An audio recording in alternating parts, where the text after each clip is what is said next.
Hi everyone, thank you for joining. I'll just allow a minute for people to start logging in. But thank you so much for coming this afternoon.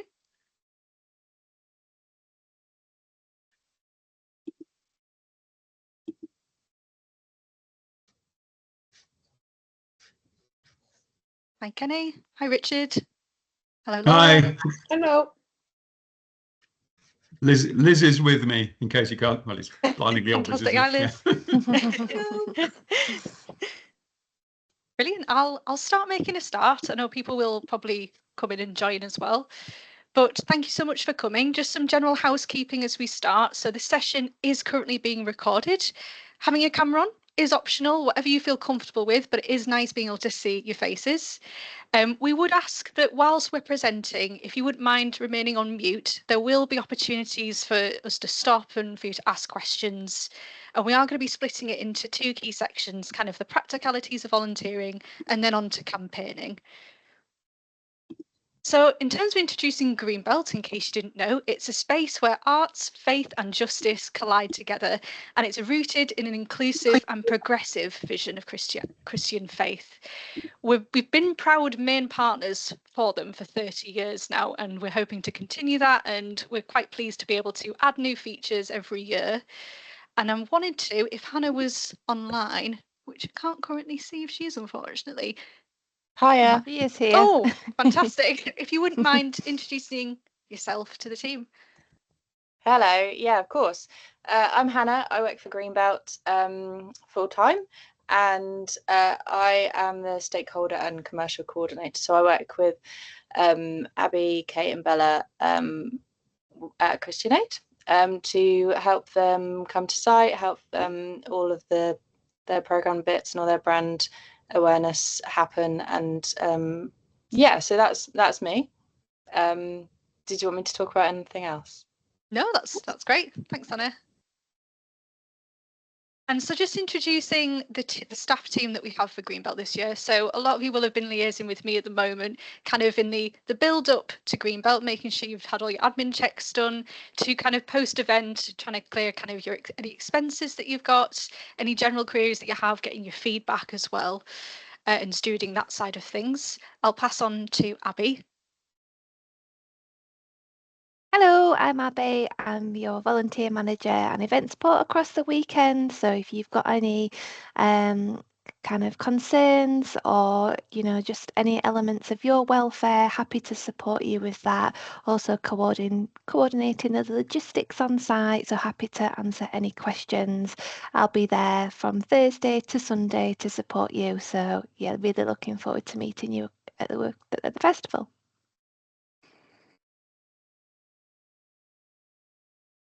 Pass on to Zoe. Hi everyone, I'm Zoe. So I'm the senior digital content editor here at Christian Aid, and at Greenbelt I'll be kind of supporting all the social media volunteers, so a couple of colleagues that we have and some volunteers as well to kind of collect the content that we're putting out on our social media channels and on the website as well, actually, to kind of bring people who are not at the festival along with us to show what's happening, to get people excited on socials. Becky.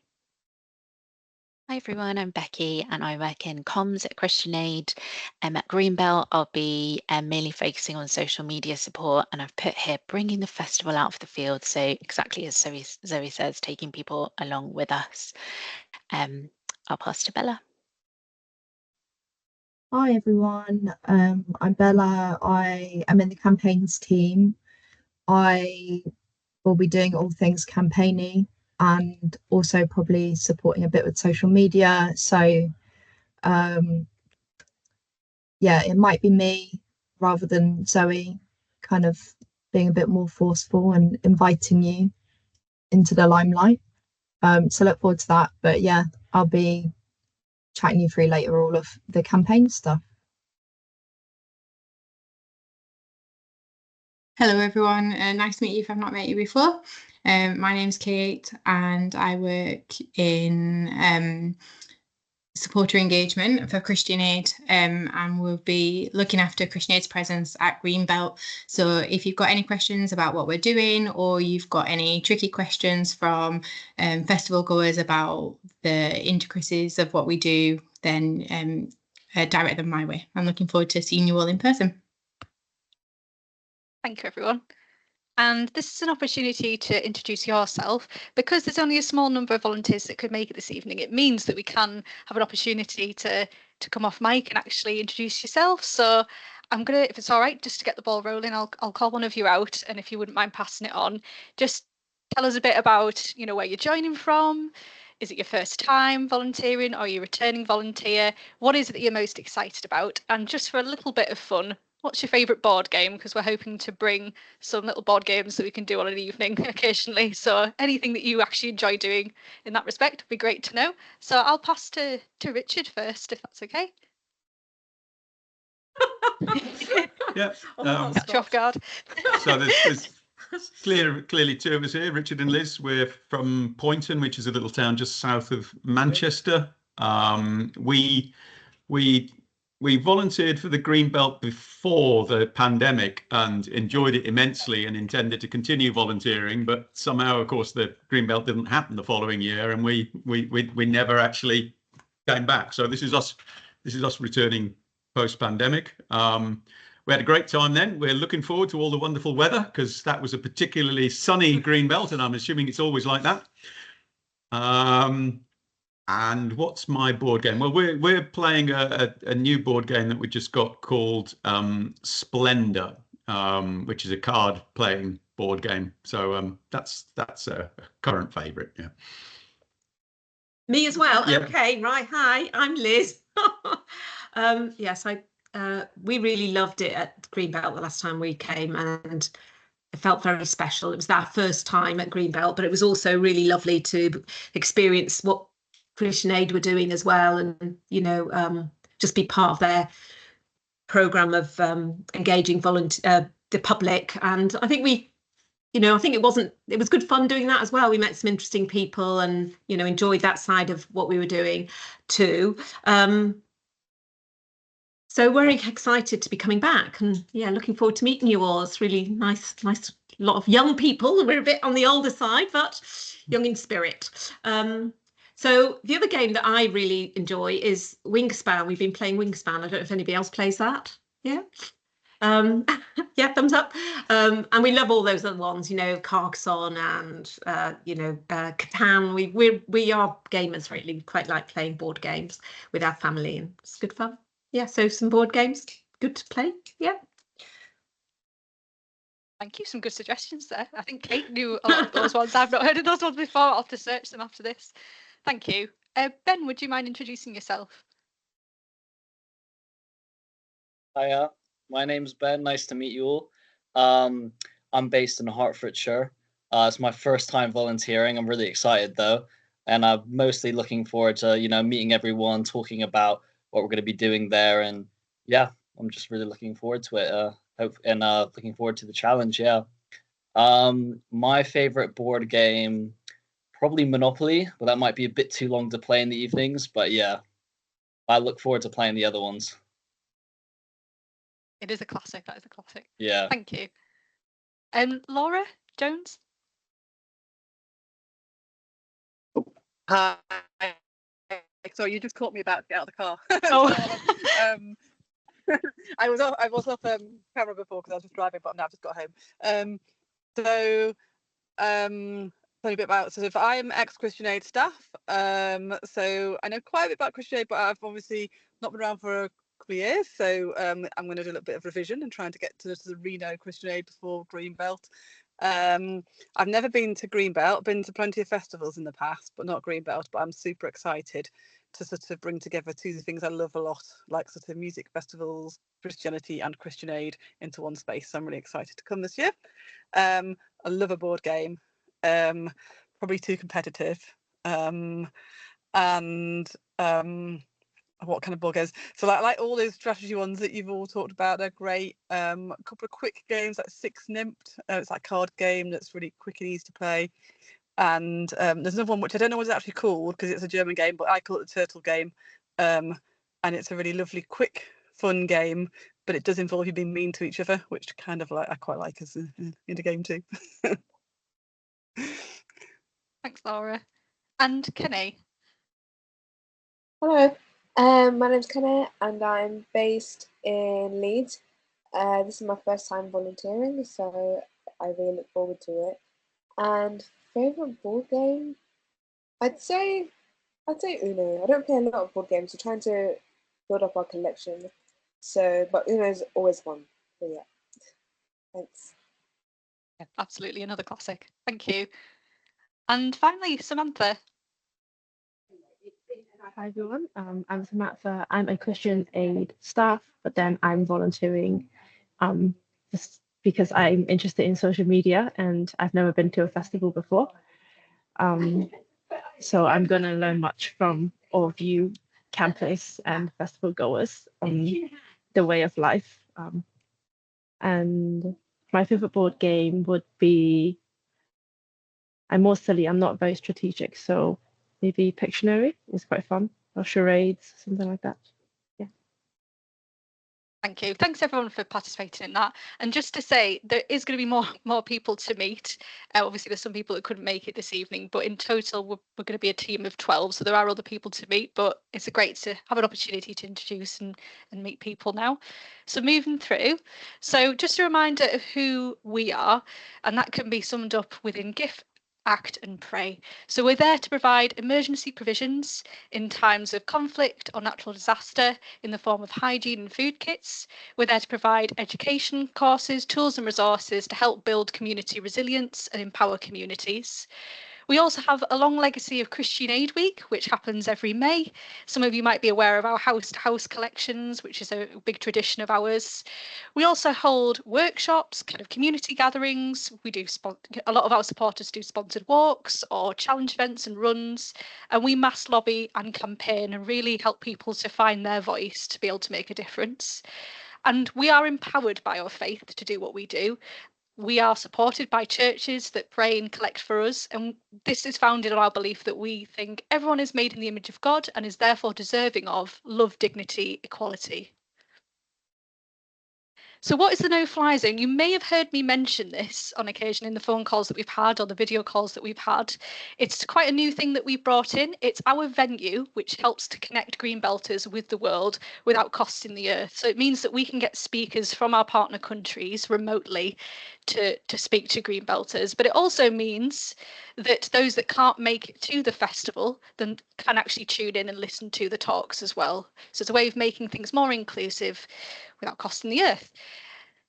And that's why we call it the no-fly zone. So if you hear that phrase, that's what it's about. So a new feature for this year as well is we are going to be encouraging you to take pictures with our festival goers. It's one of our ways that we are going to, it's one of our engagement tools that we have for this year. So we're offering free downloadable festival portraits. You would need to obviously get consent from the verbal consent from the festival goer to be able to take that picture. You will have with you a trolley of kind of props to make it fun and engaging so that people can choose to hold them when they're having the picture. And what we're trying to get from them is their name and email address so that we can then send them the gallery of pictures afterwards. They'll be able to submit their name and email address and get the gallery of pictures after. But it's just one of our tools to try and help draw people in. So in terms of your role, we're trying to promote our brand using the engagement tools. So you'll be, on occasion, signposting people to the no-fly zone. You'll be engaging festival goers in our Restore campaign, which Bella will be going into more detail into later. And you'll be encouraging them to sign the petition. And to help you to do that, we have the Kensuke pot, which we'll go into more detail about. That's kind of our art installation. We've got the postcard petition. We've got the element of being able to take a photo of our festival goers, and we've also got some temporary tattoos that have justice slogans on them as well. So in terms of our, oh sorry, yeah. Just on the photography front, just worth saying that we do have an official professional photographer there. So he's the one doing the snaps, but actually volunteers want to take some too. We can give you the opportunity to upload them to the same OneDrive that he has access to, and therefore all the images will then be branded and they'll make a really nice memento of the day.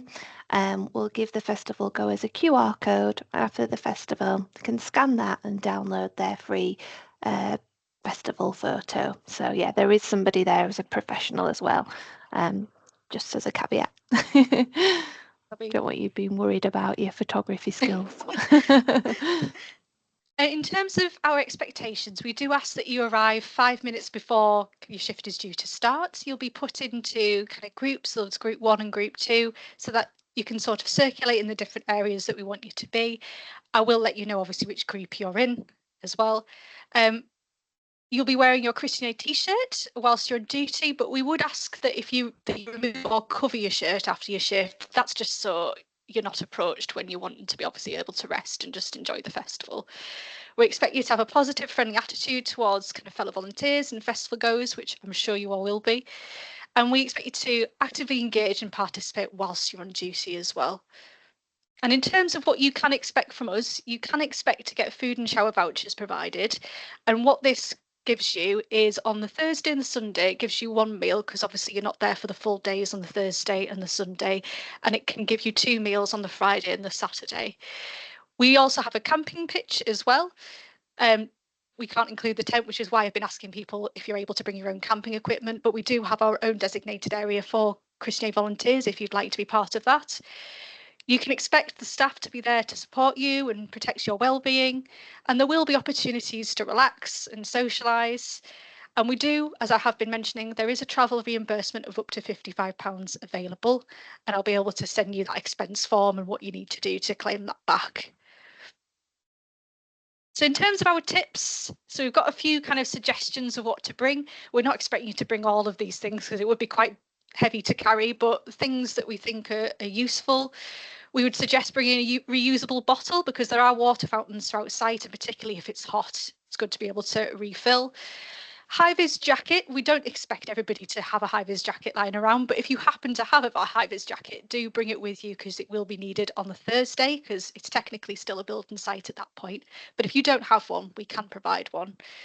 We expect you to as well wear comfortable shoes. Obviously, it's going to be uneven ground, uneven terrain. Sun cream and a hat. Again, this is just because the weather can be so unpredictable. When I went in 2023, it was really hot, but I hear that last year there was quite a bad rain.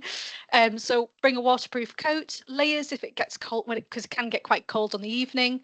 And I would recommend having a printed copy of the shuttle bus timetable, particularly if you're coming from the train, and the campsite map, which will be in the volunteer handbook that I will be sending after this training as well. Some other suggestible additionals. The reason I put power adapter is just because there's not many places throughout site to be able to charge up electrics. So if you do have a power adapter, it's helpful to have. I would say as well, a backpack or a bum bag for your valuables. We do have some bum bags to help you when you're going across site, to help hold kind of your transfer tattoos, to make it easier to carry that around. I've put up a suggestion, bring a foldable camping chair. That's more particularly if you have any access needs, if you find standing for long periods of time a challenge, or if you find it difficult to sit on the floor. Other notable reminders, the volunteer lounge has a kettle, it has snacks, you can bring porridge, pot noodles, that sort of thing. Nice relaxed space. We would recommend bringing a physical bank card, just because most vendors don't accept cash, and the connection can be a little bit dodgy with the Apple Pay. And this is just our recommendation, that it's probably better with the shower vouchers to use that on the evening, just because on the mornings it can get really busy. And some key timings for you. So in terms of when to get there, we are starting kind of the initial welcome and a bit more of an induction at 4 p.m. So make sure to arrive in plenty of time to get set up camp. We would say around 2 p.m. is a good time to arrive. The shift starts daily at 10 a.m. There is a break for lunch at 1 p.m, which lasts an hour, and the shift finishes at 6 p.m. We do have the social opportunities, as I mentioned, from 6 p.m. to 7:30. That's at the Jesus Arms. And in terms of the opening times around the festival itself, they open daily from 9 a.m. and they close at 2 a.m. But on the Thursday, it's 10 a.m, closing at midnight, slightly different on the Thursday. In terms of leaving, your volunteering finishes at 1 p.m. That's your volunteering obligations. We would really love it if you're able to come for kind of the reflection, feedback opportunity, and a chance to get a group photo. But if you want to stay for the duration of the festival on the Sunday, there's still a lot more happening later in the evening, so feel free to stay for that. It's just that your volunteering obligations finish at 1. And in terms of things that we would recommend to do now as a pre-event kind of tick list, a few of these, well, these things I will be sending in a follow-up email tomorrow, and that is the Greenbelt Handbook, the running order that we've got where you'll see your group allocation. We do have a lost and found policy and safeguarding policy that it's quite important to have a copy of and read through when you have chance. And we also have the notes from June parliamentary briefing on the Restore campaign, which I would recommend when you get an opportunity to have a read through as well. So in terms of things to do, we have got a WhatsApp group. This becomes more useful as we get much closer to the festival, just with staff not having access to email. But I will pre-warn you that the signal on site is not brilliant at Greenbelt. So if there's a delay in response, that's why. But the link for that is in the handbook. We would also recommend, obviously, you make sure that you've booked travel at this point and that you have your camping equipment ready. And just to make you aware as well, there is a mandatory online safety training that comes through from Greenbelt close to the time that everybody has to complete, including staff members on site. It's just a brief safety video because we're technically arriving on the Thursday where it's still a building site and not quite open to the public yet. You will be asked to present evidence that you've completed that when you arrive. So I would definitely recommend that once you receive that, you do that. And just a reminder for those that need it as well, if you need access support when you're there, if you need to book a mobility scooter, there is a travel access form that you can complete. The deadline for that is Sunday the 10th of August. And just a reminder about all admin checks. I believe everybody that's on this call has done their admin checks, which is fantastic. And so that's it from that perspective. And I'm just going to leave a pause there for questions on the practicalities side of things, if anyone has any. I've got a question, please. Yeah. Do we know, I'm not sure if it's in the handbook, so correct me if it is, regards to parking, I think, would we have to pay for that? Is that part of the travel reimbursement? And how far is it from the campsite? Just so I know, okay, if you want us to be there at 2 o'clock, what time should we actually try to arrive at the location if we're driving? So yeah, good question. Sorry. Good question. I'm happy to take that one.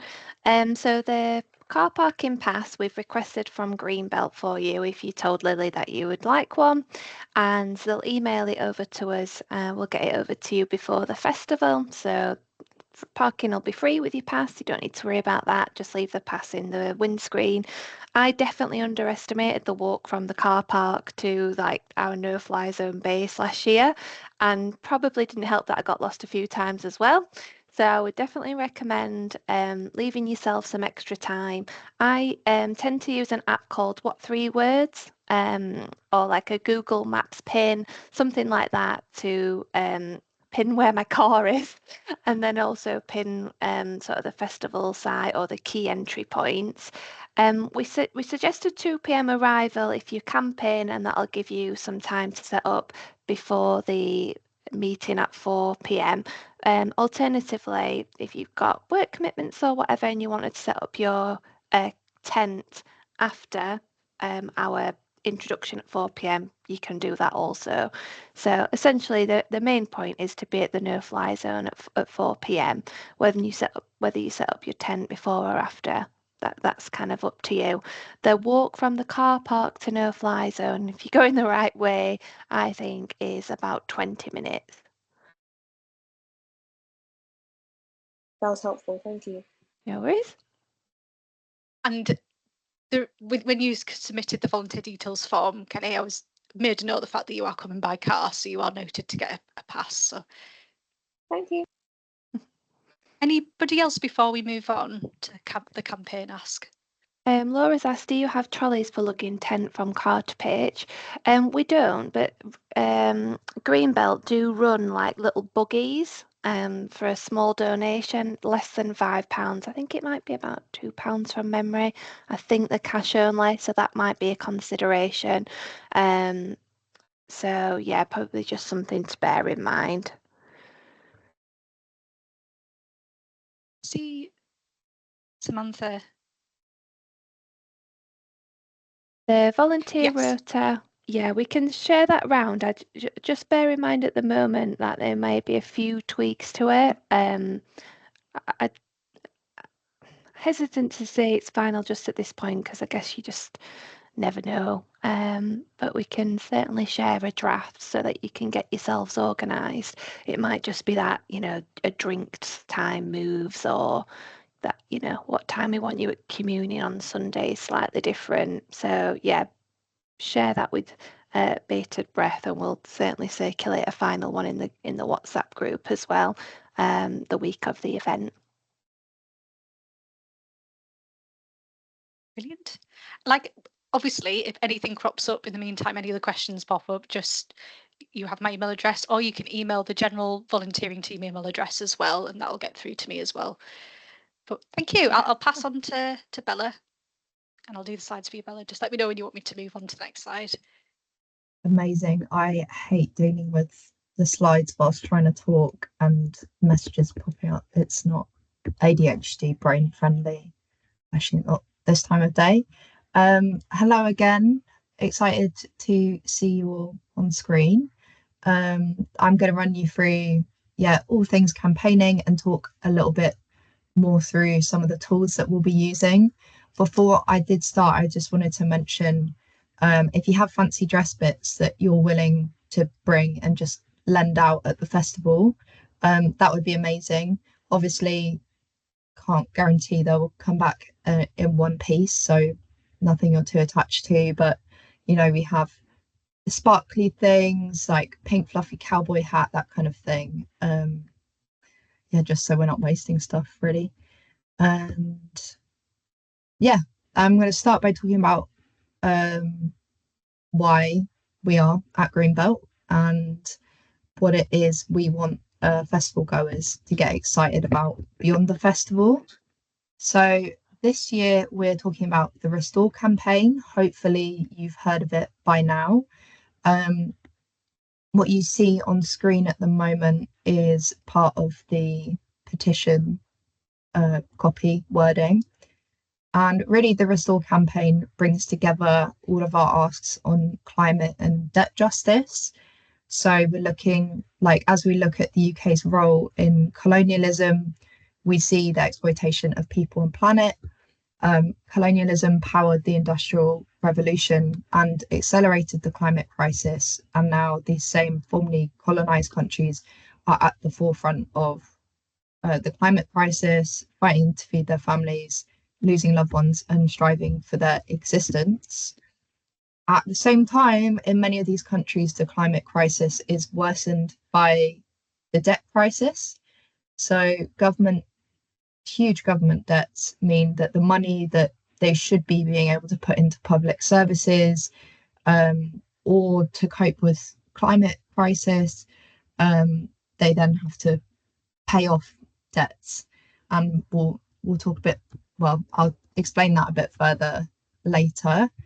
And we also see debt as the perpetuation of colonization, particularly in Africa.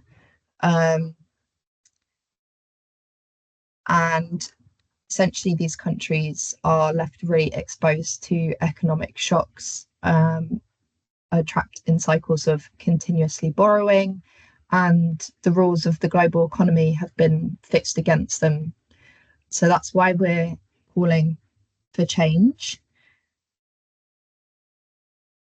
If I'm talking for too long at any point, Lily, please just sort of wave at me to move on.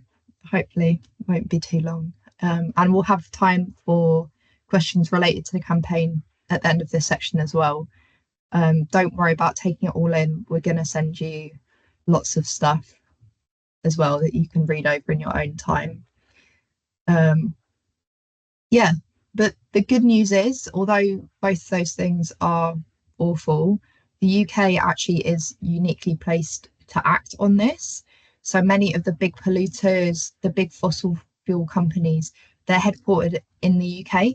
So the UK government has the power to make them pay for the crisis they've caused by taxing their profits. We know the world's richest 1% pollute as much as the poorest 66%, which is a mind-boggling statistic. We're suggesting a wealth tax should be tractor. Wealth tax should be introduced and a proportion of that used for climate finance, so that, you know, recovery from climate disasters and adaptation, etc. A wealth tax of 2% on those with over £10 million could generate 24 billion a year. So much money. And I don't know anyone who has over £10 million. So, you know, your average person, your average Joe, is not going to be impacted by that negatively at all. Some statistics on debt as well. 90% of debts that are owed by low income countries to private companies are governed by UK law. So 90% sit under UK law. And that's a huge amount, right? The UK government, therefore, is really uniquely placed to legislate on how those debts are negotiated. We want the UK government to pass the debt relief bill, as this will protect debt distressed countries from the threat of being sued for higher repayments by predatory private creditors. That was a mouthful. So what I really want you to hear, because that was a lot, is these are really big structural and global issues, but the UK actually has the power to make a significant impact, and none of these things harm the average UK taxpayer at all. Some of you as well will remember the Jubilee 2000 debt campaign. That's actually before I was born, which I love to remind all my colleagues who were working on that. It was a huge coalition that won across time over $130 billion of debt cancellation, just huge numbers. And in the UK, Gordon Brown cancelled £30 billion of debt that low-income countries owed kind of to the UK. And again, no negative impacts to the average taxpayer. And however, it's not lasted. With the 2008 financial crisis, debt has shifted to now being owed by private lenders, private creditors. So that's banks, really, rather than multilateral institutions. So the International Monetary Fund, the World Bank, the kind of big global organizations related to the UN that they used to be owed to. So the crisis is less regulated, and that's part of why it's actually much worse today. They're in a worse position, and we really want to frame this as an example of how we've pressured the UK government and the world's richest countries to cancel debts before, and we can do it again. The way that this might happen might be a bit more complicated, but the message really is just as simple. No predatory institution should be able to exploit a country's impoverishment and whack sky-high interest rates on it to trap countries in spiraling debt. To me, I would rather a country is able to invest in education to build their healthcare system rather than lining the pockets of bankers in London. I think that's good for everyone. So yeah, you'll be getting more information on the Restore campaign. You can read up on this. I think there will be the policy document if you're interested in the nitty-gritty. However, just a reminder, if you do get like a policy nerd asking you lots of difficult questions, you can direct them towards myself or to Kate, who said earlier that she's happy to have questions. Yeah, and we'll answer those. So we're going to move on now to what our hooks are. Yes. These are our temporary tattoos. So we've got two different types. If you hate them, don't tell me, because I'm going to take it personally because I made them and I'm feeling a bit insecure about them, but hopefully they're going to be amazing. You, all of us, will be roaming around the festival site. You'll have a big trolley, you'll have glittery bum bags. Thanks, Kate. And we'll be offering these out. to festival goers. Yeah, we've got the messaging, branding, social media moments. They're great for so many reasons, but in particular, what we really want is to have those interactions and a chance to have a longer chat with people. There's at least 30 seconds where someone actually is kind of trapped and has to speak to you or be in your presence, because that's how long it takes for the tattoo to like transfer onto your skin. So you'll have like sponges and like water bottles, and you just hold the damp sponge on. I imagine most of them will do it themselves. You'll just be chatting to them and like literally distributing the tattoo. That's plenty of time to strike up a conversation, hopefully, and that will leave them wanting more. You'll see, well, you probably can't see, maybe it's too small on your screen, but there's health and safety regulations and the instructions which we'll give you. And I think, I'm not so sure actually, but we're probably saying, have them at your own risk. I think we're covered insurance wise and they are safe, definitely. But, if someone's got really specific allergy or sensitive skin, kind of up to them whether they want to take that risk. But they also can come off. I think you can use like a bit of oil, like an oil-based cleanser or something, and they'll come off. But if not, they'll last like 5 days maybe. That's everything I've written on there. And so what can you do with your freshly tatted friend, or what can you point them towards? There's a few options. We've got kintsugi pop, you'll see here. Has everyone, I can't really see anyone, but have people heard of kintsugi? Do they know what the idea is? No. It's mixed belly. You're getting some nods and some shakes. Okay. I actually tried it to make a video last week and it was so hard. I think it's going to look so bad that I don't think I can actually make the video on it. So I have not that I didn't have respect for it before, but so much respect for artists using that method, because I just think I'm going to be good at everything. And I really wasn't good at that one. But for those of you who don't know, kintsugi is Japanese art of repairing pottery with gold, silver, platinum to fill the cracks.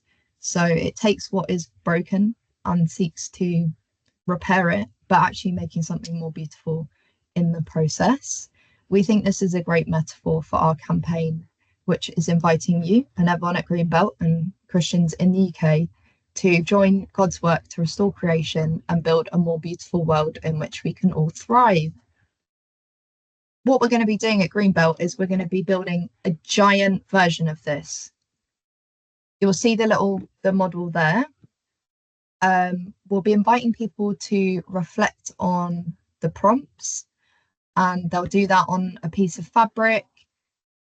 We've got pens they'll be writing on, they can draw on it, and then that will be pinned up all together so that the pot looks fixed. The pot will also have gold cracks on it. Kate's mum has made a cover for it. There's a team in Glasgow who are building all the structure right now. So yeah, really hoping it comes together. I'm sure it will. It's going to look stunning. We want to make sure everyone gets involved and not just like the crafty people.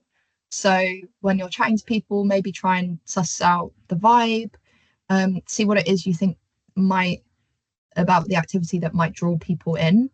Maybe people want some quiet, reflective space. I know I find like festivals, just there's so much going on, it's really overstimulating. So I can go sit in a tent on my own for hours and just, focus on something. Maybe people want to pray, they want to meditate.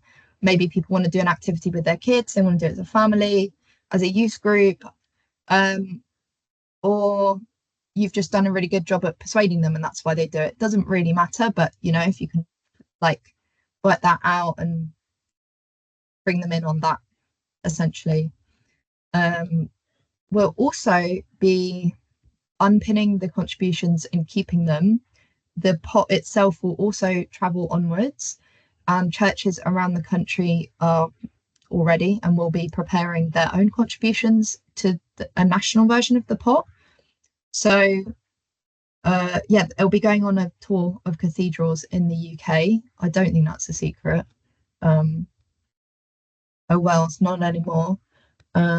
Yeah, so not only will we like build something together as Greenbelters, which I think is lovely, but as the wider UK church too. And it also means we're not wasting any of these things through single use, which we know obviously is important, especially when we're campaigning on climate justice, but is important to Greenbelters as well, just in case you get questions about it. And then can I have the next slide, please? The postcards shown on screen here, they are a way for people to sign the ongoing Restore petition. That's the one we had the copy on earlier. We will hand that into number 10 Downing Street, Parliament, MPs at some point. We're not quite sure what yet. But the cards themselves will type up the info afterwards. A volunteer will, hopefully. I won't be doing too much of that, but it will be me if not. So they'll get recycled, but destroyed GDPR compliant way. And it's also a way we can, get people's emails and contact them beyond the festival and encourage them to continue being involved. We don't want Christian Aid campaigns to be something that people, sign a postcard once a year at Greenbelt. Maybe they chip in a couple of pounds to the communion collection. These are great things, but it's just a start, right? So we want people to buy in for the whole journey and come along with us in that. So yeah, the postcards are really useful. I think just tactically, when if you just lead with the postcards, people go, oh, we've already signed one, or oh, I don't want to, blah blah blah. That's why we're bringing in these the tattoos to kind of get people in. The kintsugi activity as well is a bit more time for people to chat with us. Yeah, and in your handbook that you'll be getting sent, there are some frequently asked questions just for when you're out and about engaging with people. It'll give you some kind of guidance for what you might want to answer if it's slightly tricky question. With the postcards, people often say oh, I'm already signed up to email, so I don't need to sign it. Well, they might not have signed the petition, and I don't know what emails there's 50 gazillion email lists at Christian Aid, and this is just for campaigns, particularly Restore. So you can gently encourage them nicely, but yeah, I think that is everything that I had on the campaign. So yeah, please ask any questions about Restore campaign itself or about the engagement tools that we'll be using.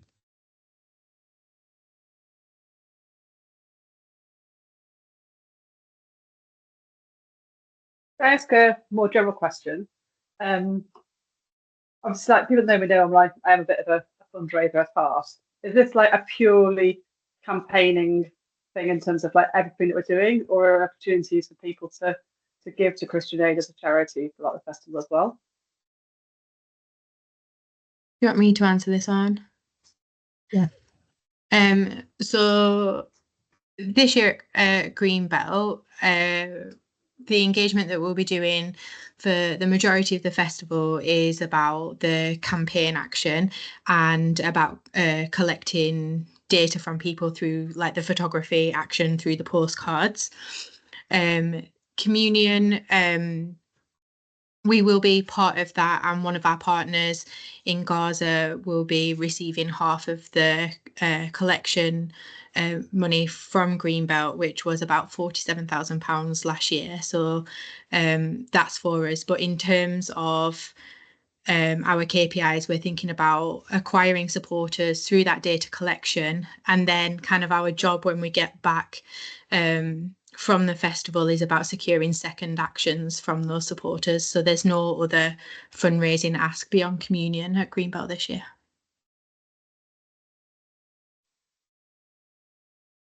Can I add to that as well?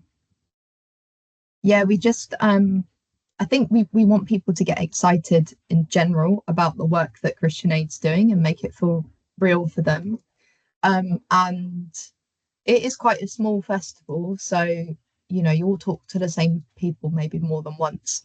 So if we have lots of different teams, it kind of splits our capacity as volunteers. And we don't want to, you know, wipe you all out. We want you to have a nice time as well. But obviously the communion is a great moment for that, and that's kind of, you know, the main fundraising ask there. Thank you.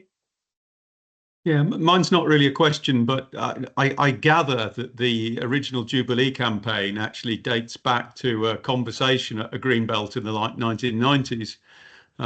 So there's a nice sort of symmetry with doing this at this Greenbelt that I hope we could build on. Yeah. Yeah, definitely. And I think like a lot of people will remember that as well, or, you know, remember the campaign, even if they weren't involved in those initial conversations. But there was such a strong faith movement in that. So yeah, we're really trying to build on that again and make it feel relevant and important again for people's lives. Because I guess a lot of people probably know, if they know about it, they'll think, oh, but we've done it, and we're having to say not quite, but you know, so it's exciting, you know, we're saying like, remember what we did, that was amazing, let's do it again. Yeah, should I answer Samantha's question in the chat as well, which is, are there other organizations campaigning? There will be other organizations that have their own little marquee. That sounded really sassy, but what I just mean is they're not allowed to wander around and ask people to do stuff in the way that we are. So that's why we really want to make use of that. The Christian Aid Red is really great because it's so recognizable and visible.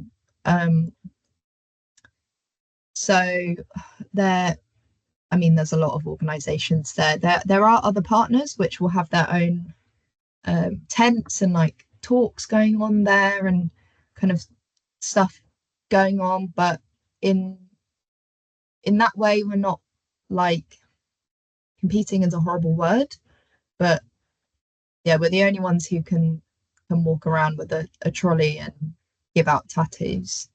But obviously all campaigning is good for, well, maybe not, I take that back, withdrawn. The organizations at Greenbelt, the partners, to me, obviously, you know, you get involved and you care about what your heart cares about, you know what, put your energy into it. But obviously, for the purposes of this, we do want people getting excited about Christian Aid. So, yeah, hopefully it will feel exciting through these things.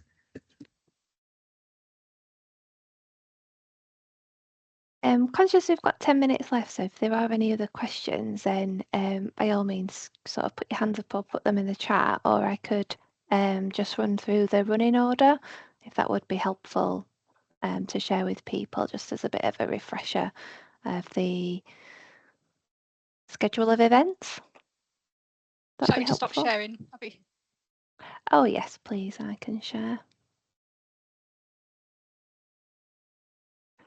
Okay, I'll just whiz through and then you might have some questions based on this. Let's have a look. Wrong screen, apologies guys. There's a reason Lily does this and not me. No, wrong screen. Right, hopefully you can all see some sort of Excel sheet that says running order. Yeah. Yeah, great. So on the, got the wrong filter on there, apologies again. Right, okay. On the Thursday, The festival and campsite opens at 10. Just a reminder, don't share any photos of the festival site on social media, including the unofficial Greenbelt Facebook page, until the festival opens officially. They just want everybody to have the chance to get their first look themselves. As a core team of staff, we'll be on site from about 11 o'clock.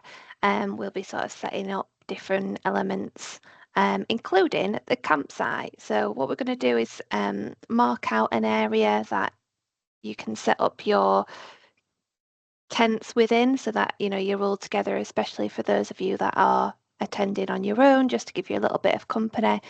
This is not compulsory, so if you do prefer your own space, you don't have to camp in the Christian Aid campsite area. Just please let us know either way, because I need to measure out this space sort of accordingly.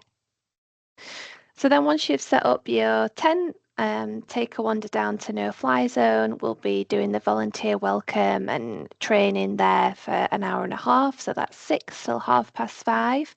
The festival village area is still classed as a building site at that time, so that's where you'd need the high vis.